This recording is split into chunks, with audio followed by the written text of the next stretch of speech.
사실은 확률형 아이템은 제대로만 관리가 된다고 한다면 특별히 문제가 없는 아이템이고 비즈니스 모델이다라고 저는 생각이 됩니다. 15조, 16조 이상이 아마 확률형 아이템에서 나올 거다라고 보는 거예요. 경영진들 입장에서는 돈이 되고 그 다음에 1, 2년 앞을 내다볼 수 있는 수익 모델을 찾다 보니 이쪽에 아무래도 눈을 돌릴 수밖에 없는 구조다. 특별한 경제 강의 머니 특강. 안녕하세요, 주식초등학교 여러분. 저는 오늘 특강을 맡은 김정태 교수입니다.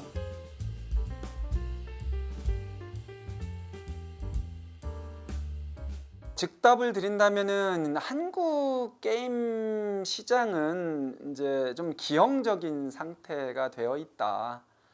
기형이라는 게 뭐 두 가지 측면이죠. 플랫폼적으로도 기형적이고, 그 다음에 장르적으로도 좀 다소 기형적이다라고 보는 게 맞을 것 같습니다.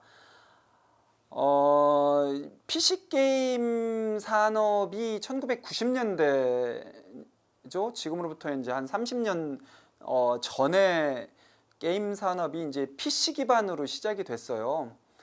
그때 콘솔 게임도 사실은 많이 유입이 되기는 했었습니다만 어떤 일들이 벌어졌냐면요. PC 게임은 우리가 이제 컴퓨터에서 만들 수가 있기 때문에 어느 정도 한국 개발자들이 쉽게 적응을 할 수가 있었다고 한다면 콘솔 게임은 그때 당시에 이제 1990년대 중반에 이제 플레이스테이션 뭐 이런 게임기들이 막 나오고 그때 세가 세턴이라는 게임기들도 막 있고 할 때였습니다. 플레이스테이션 나오기 전후로 해서는 뭐 여러 가지 유사의 이제 게임기들이 있었을 때인데 그때는 굉장히 폐쇄적이었어요. 그렇기 때문에 한국은 게임 산업의 후발주자였기 때문에 그 폐쇄형 플랫폼에 게임을 개발할 수는 없었죠. 물론 국내 게임사들 중에 이제 열심히 그쪽에 그 노크를 하고 도전을 하는 게임사들이 있었긴 했습니다만 한국에 그때 어떤 일이 벌어졌냐면 IMF 사태가 벌어져요. 그래서 한국 전체의 경제 인프라 자체가 흔들려지는 그런 상황이 있었고 또 PC 게임들 같은 경우는 PC 게임으로 나오는 게임들은 어떤 일이 벌어졌냐면 불법 복제라는 그런 또 악재가 덮치면서 한국 게임사들은 눈을 돌려서 온라인 게임으로의 어떤 전환을 빨리 이제 이루게 됩니다. 그러면서 이제 완전 이제 온라인 게임과 네트워크 지원 게임이라는 뭐 이런 미세한 또 장르의 차이가 있기는 합니다만 어쨌든 온라인을 지원하는 전용 온라인 게임이 이제 리니지라든지 아니면 뭐 바람의 나라 같은 게임이 있었다고 한다면 이른바 네트워크 지원되는 이제 스타크래프트 같은 뭐 디아블로라든지 뭐 커맨드 앤 컨커라든지 레인보우라든지 이런 PC 기반이긴 한데 네트워크 지원되는 게임 그런 축이 하나 굉장히 활성화가 되고요. 왜 그러냐면 이제 부모들이 전부 이제 그 명퇴 나와서 PC방이 24,000개 정도까지 늘어나는 그런 우리의 이제 뼈아픈 어떤 약간 흑역사가 있었고요. 그렇게 해서 PC방과 온라인 게임 산업이 어떤 이제 활성화되는 그런 상황으로 되고 그런데 이제 2000년대 넘어가면서부터는 어떤 일들이 벌어지냐면 아케이드 게임 쪽도 어느 정도 이제 활성화를 시키는 듯 하였어요. 이른바 이제 아케이드 게임 플랫폼은 이제 오락실 게임이라고 보시면 되죠. 근데 안타깝게도 2000년대 초중반에 그 상품권과 이 아케이드 게임이 절묘하게 만나면서 바다 이야기 사태가 2005년 정도에 또 터져버립니다. 그러다 보니 어떤 문제가 벌어지냐면은 아케이드 게임, 그러니까 게임 플랫폼적으로는 이제 4개의 축이 있어요. PC 베이스의 온라인, 그 다음에 모바일, 그 다음에 콘솔, 아케이드 이렇게 4가지 측면으로 나누어지는데 그 중에 콘솔과 아케이드가 거의 이제 괴멸되는 상태가 되고 그때까지는 2000년대 초반까지는 이제 PC 기반이 조금 우위에 있어서 PC 기반이 70%, 모바일 기반이 이제 한 30%였는데 2010년대쯤에 스마트폰이 또 굉장히 되면서 지금은 이제 그게 역전이 되죠. 그래서 스마트폰 기반의 게임이 이제 60%에서 70% 정도까지 막 오르내리고 있고요. PC 기반 게임이 이제 25% 정도. 콘솔 게임은 해봐야 뭐 이거는 1.5%에서 이제 4, 5%까지 이제 통계에 따라 약간 다르긴 합니다. 굉장히 미미한 상태예요.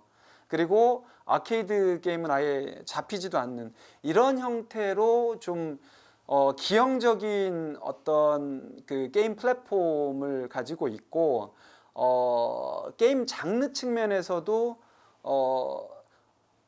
어찌 보면은 무료로 게임을 하다가 부분 유료화 모델로 되다 보니까 확률형 아이템에 의존하는 MMORPG류 이쪽이 굉장히 시장 점유율도 높은 상태고요.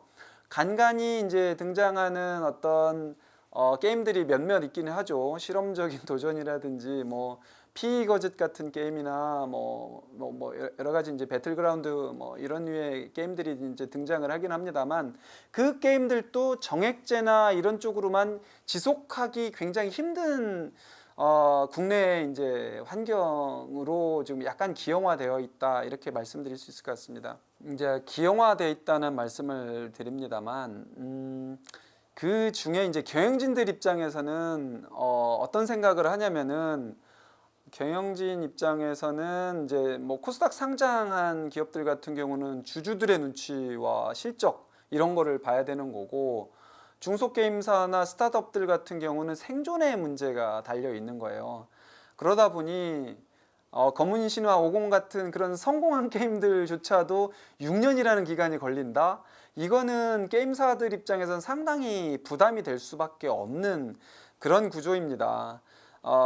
그래서 이제 2023년도 대한민국 게임 백서에 보면 시장 점유율이 이제 모바일과 그 다음에 PC가 몇 퍼센트냐면은 모바일이 59%, 그 다음에 PC가 26%에 달한다고 해요. 그러면은 이 둘을 합치면 85% 정도가 돼요. 거기에 이제 콘솔하고 나머지가 이제 차지하고 있는데요.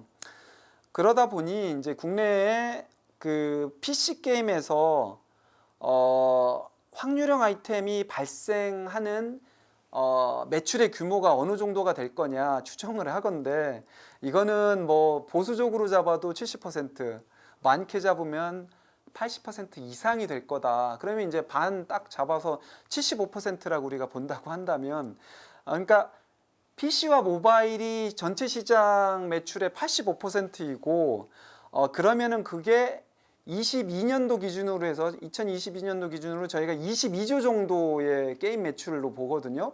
거기에 PC 모바일이 차지하는 매출의 규모가 18.5조 원 정도가 돼요. 거기에 확률형 아이템이 차지하는 비중이 약 75%라고 본다면 14조 이상이 어디에서 나온다? 확률형 아이템에서 나온다. 이런 계산이 가능해요. 이건 아주 그냥 보수적으로만 잡아도 그렇고 실상은 아마 더 할 것이다. 그래서 15조, 16조 이상이 아마 확률형 아이템에서 나올 거다라고 보는 거예요. 그런다 보면은 당연히 경영진들 입장에서는 개발진들이 이 확률형 아이템을 만들고 싶느냐? 그렇지 않을 거예요. 근데 경영진들 입장에서는 돈이 되고 그 다음에 1, 2년 앞을 내다볼 수 있는 수익 모델을 찾다 보니 이쪽에 아무래도 눈을 돌릴 수밖에 없는 구조다. 그리고 이제 아까 PC 패키지 게임 얘기를 잠깐 드렸었는데 PC 패키지 게임 같은 경우는 이제 정액으로 해서 뭐 33,000원, 55,000원, 뭐 6만원, 뭐 7만원 이렇게 팔 수가 있잖아요. 근데 한국은 그 시장이 거의 괴멸된 시장이에요. 그렇기 때문에 이런 확률형 아이템 기반의 어떤 부분 유료화 판매 외에는 현재는 사실은 다른 그 비즈니스 모델을 만들기 상당히 어려운 형태다. 예, 이렇게 볼 수 있을 것 같습니다. 2000년대 중반 정도까지는 사실은 그러니까 2010년 정도죠. 2010년 정도까지는 이제 모바일 게임이 이렇게 득세하기 전까지죠. 온라인 게임으로 해서 이제 확률형 아이템 도입된 거를 이제 약 2005년도 정도로 보죠. 그래서 2005년도부터 2010년도까지는 어떻게 보면 정착기라고 볼 수가 있죠. 근데 2010년 이후부터는 게이머들이 굉장히 많이 유입되면서 매출도 또 많이 커지면서 그 게임 운영사에서 아마 본인들이 알 수도 모를 수도 있는 그런 어떤 본인들 주장으로는 휴먼 에러라고 해요. 사람의 뭐 인간 오류 뭐 이런 얘기죠. 휴먼 에러가 있었을 것이다라고 추정이 되고, 원래는 이게 이제 확률을 그 제대로 고안만 한다면 이런 휴먼 에러는 사실 나올 수가 없어요. 그래서 그때 한참 논란이 있었을 때도 이거는 아마 경영진들이나 일부 개발진들의 어떤 윤리적인 어떤 모랄해자드가 있지 않았을까, 뭐 그렇게 여겨지기 때문에 사실은 확률형 아이템은 이거는 제대로만 관리가 된다고 한다면 특별히 문제가 없는 아이템이고 비즈니스 모델이다라고 저는 생각이 됩니다. 그런데 이제 아쉬운 거는 이 확률형 아이템이 지금 이제 어떻게 보면 게이머들 사이에서는 도마 위에 올라와 있기 때문에 게임사에서는 상당히 주의를 해야 되는 상황이고, 게이머들과의 신뢰 회복을 하지 못한다면 자칫 잘못하면 대한민국 게임 산업 전체가 위축되거나 더 큰 피해 혹은 더 게임사들이 무너져 갈 수도 있을 것 같은 그런 움직임들이 좀 보이고 있죠. 이른바 이제 PC 패키지 게임에서 이제 주요했던, 그다음에 콘솔 게임에서 주요했던 정액제 모델이 있기는 해요. 그리고 이제 뭐 배틀 패스라든지 뭐 시즌 패스라든지 뭐 여러 가지 것들이 있는데, 과연 근데 국내 게이머들이 이렇게 무료에 익숙해져 있는데 이거를 정액제나 구독형으로 갔을 때 얼마나 많이 전환될 것이냐, 그거는 사실은 알 수가 없어요. 그래서 게이머들이 어떤 성숙된 어떤 게임 플레이 문화 의식을 좀 보여준다고 하면은 충분히 그 부분도 가능은 할 수는 있겠습니다만, 아직까지는 아마 장담하기는 굉장히 어렵다라고 보는 측면이 있어요. 물론 간간히 이제 성공적인 그 시즌제라든지 뭐 정액제가 어느 정도 이제 성과를 이루는 그런 사례가 나오기는 합니다만, 지금까지 보건대는 조금 한국에서는 아직까지는 시기상조가 아닐까. 그럼에도 불구하고 저는 몇 년 전부터 이 정액제 모델을 굉장히 주장을 해왔던 학자 중에 한 사람이기 때문에 반드시 저는 돌아가야 된다고 봅니다. 거기에 이제 수반되는 거는 게이머들의 어떤 성숙된 문화, 이 부분이 이제 완전히 좀 자리를 잡는 게 더 필수적이다, 이렇게 볼 수가 있겠죠. 인기 IP를 이제 우리는 장수 IP라고 보죠. 그 IP는 아시다시피 지적 재산이라는 개념이고, 원래는 이제 캐릭터라든지 뭐 소설에서 나온 거죠. 그리고 이게 한국에서는 좀 익숙치 않은 개념이었는데, 최근 이제 한 10년 이내로 굉장히 자주 언급되는 중요한 어떤 개념이 되어 있는데요. 장수 IP, 인기 IP를 재활용하는 데는 두 가지 이유가 있습니다. 첫 번째는 뭐냐면은 오리지널 IP, 완전히 이제 새로 IP를 만드는 것은 우연 부담이 굉장히 커요. 그래서 성공률이 높지가 않습니다. 그렇기 때문에 게임사에서 이제 완전 창작 오리지널 IP를 만들 때 여러 가지 난관에 그 부딪히기 십상이죠. 그렇기 때문에 큰 게임사들, 그리고 기존에 성공한 그런 IP를 보유한 회사 입장에서는 이 장수 IP를 이제 게임 론칭에 그 잘만 활용한다면 실패율을 감소시킬 수 있다. 이런 첫 번째 장점이 있고, 두 번째 장점은 이제 기존 게임 예를 들면 뭐 리니지 관련한 뭐 리니지 수집형 뭐 게임을 만든다 그러면 소위 집 나갔던 게이머들을 다시 불러들이는 효과들이 있는 겁니다. 그렇기 때문에 이제 기존 게임에 대한 충성도를 높인다는 측면에서 장수 IP를 잘만 활용하면 사용자들의 이용률을 제고하고 재유입 효과를 거둘 수 있다라는 장점이 있죠. 물론 이제 단점도 있습니다.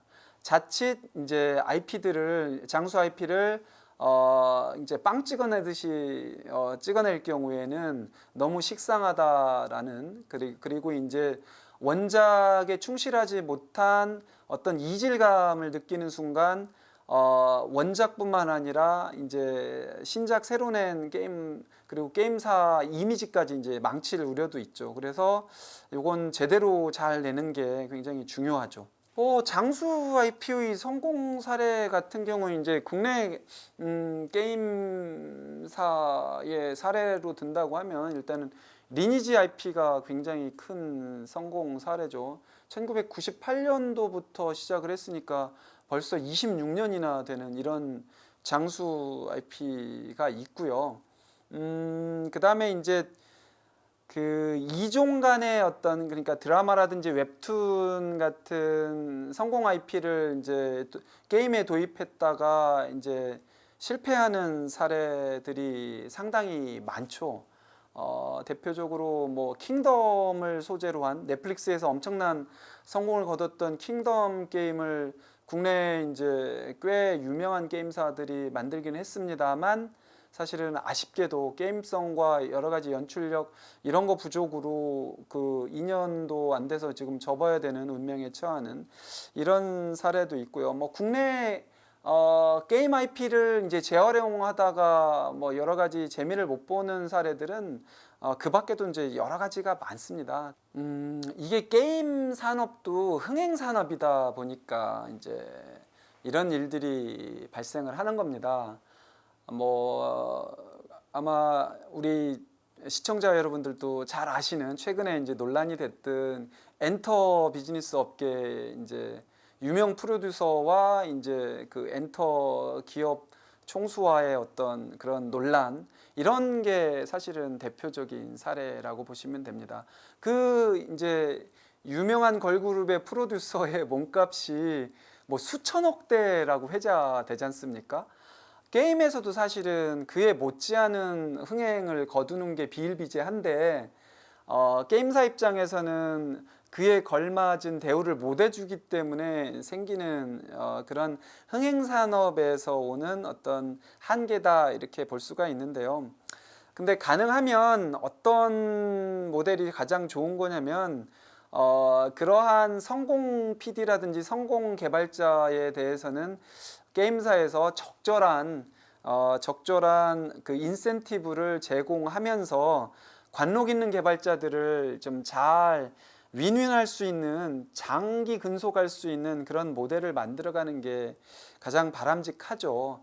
근데 이제 경영진들과 그런 유명 스타 개발자와 PD들이 납득하기 어려운 사실은 그 상황이잖아요. 그렇기 때문에 지금 이제 독립을 하게 되는데, 이렇게 원만한 타협점을 찾지 못하고 이렇게 독립을 하는 경우가 생긴다고 한다면 그들을 방치해 둘 게 아니라 함께 상생할 수 있는 방안을 모색하는 게 좋다라고 봅니다. 그래서 할 수만 있다면 좀 일정 부분을 좀 투자를 해준다든지 자연스러운 스핀오프 개념으로 해서 이제 유대 관계를 지속적으로 이어가는 게 맞다, 이렇게 봐요.